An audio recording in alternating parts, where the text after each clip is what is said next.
বিশাল জনসভার সম্মানিত সভাপতি এবং প্রধান অতিথি, বিশেষ অতিথি ও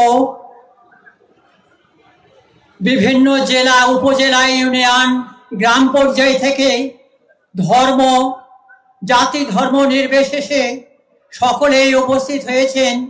সবার প্রতি আমার রইল সানুগ্রহ ও আন্তরিক ভালোবাসা। সেই সাথে আমি আমার অন্তরস্থল থেকে জানাই আপনাদেরকে ঐকান্তিক ভালোবাসা।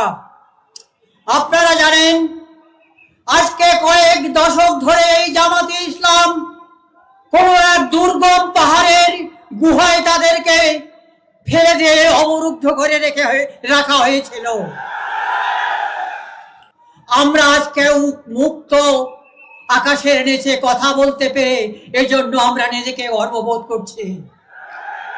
তাই আমি একটা বঙ্কিমচন্দ্রের কবিতা এখানে সামান্য 2 লাইন উদ্ধৃতি দেব।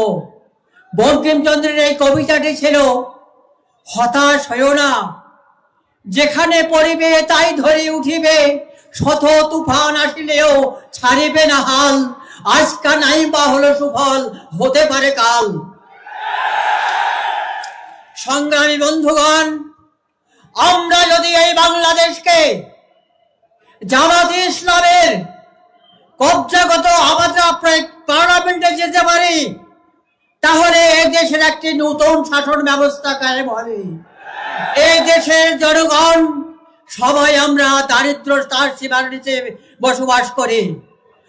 আপনারা এটা মনে করবেন জামাতেরা যদি পার্লামেন্টে যায়, সর্বোপরি আমাদের বন্টন ব্যবস্থাটা সুষম হবে, এটার কোনো ভুল নেই।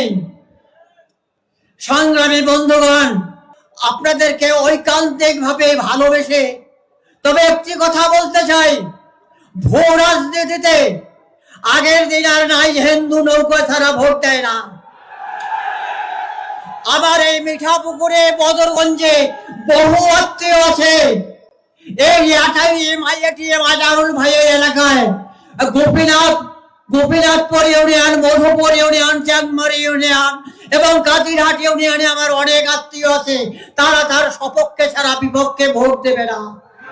এবং মিঠাপুকুরের আমাদের রব্বানী সারের আবার বহু আত্মীয় আছে এবং তার পাশে আমার আত্মীয় আছে।